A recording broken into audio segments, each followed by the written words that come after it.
Waspada bajingan penguasa. Kami dari generasi tua renta ini hanya DPT memberikan informasi akurat dari apa yang kami dapati agar anak-anakku, adik-adikku para mahasiswa yang akan membela nasib rakyat TDK buta banget dengan apa yang telah terjadi di belahan bumi pertiwi yang kita cintai ini.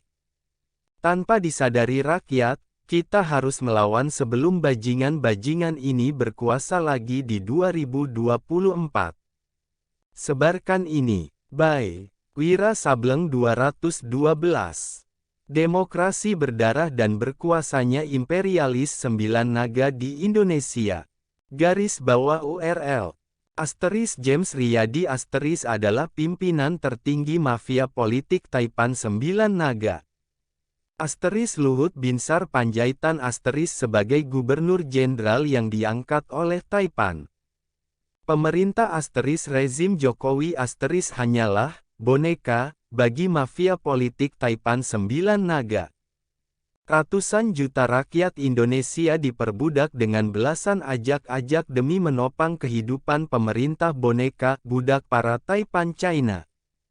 Politik pecah belah pun gencar dilakukan oleh 500 buzzer istana agar rakyat Indonesia tak menyadari penjajahan China komunis. Agama mayoritas Islam difitnah radikal serta teroris dengan tujuan dijadikan sasaran genosida. Dalam 8 tahun kekuasaan Taipan tahun 2014 sampai tahun 2022, Polri telah menangkap 676 para pengkritik rezim, 32 diantaranya tewas. Tahun 2019 sejumlah 753 nyawa petugas KPPS tewas setelah seminggu sebelumnya para korban dijanjikan uang 5-10 juta rupiah dengan cara memenangkan Jokowi Ma'ruf di kala itu. Namun semuanya diracun hingga tewas setelah melakukan kecurangan.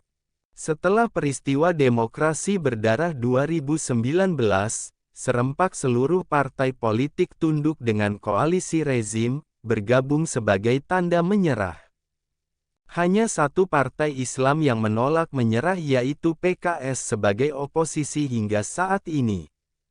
Tahun 2020 sampai tahun 2022 kebijakan-kebijakan rezim 89% pro kepada konglomerasi 9 naga China.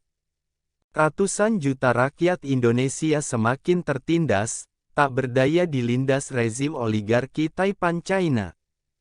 Korupsi meningkat 628%. Triliunan pajak rakyat dikorupsi dan hutang LN pun tak luput dari penjarahan oleh rezim. Harga-harga kebutuhan dasar meroket tanpa ampun. 10 juta lapangan kerja Indonesia diimpor dari negeri tirai bambu, sehingga pribumi dengan mudah disingkirkan. 9 juta hektar lahan perkebunan, ladang dan hutan sudah berpindah menjadi milik konglomerasi 9 naga. Tambang-tambang emas, minyak, timah, nikel dan batu bara pun sudah menjadi hak milik konglomerasi. Seluruh sumber daya alam telah jatuh ke tangan garis bawah, musuh rakyat Indonesia dibantu oleh rezim pengkhianat NKRI, garis bawah. Sebarkan.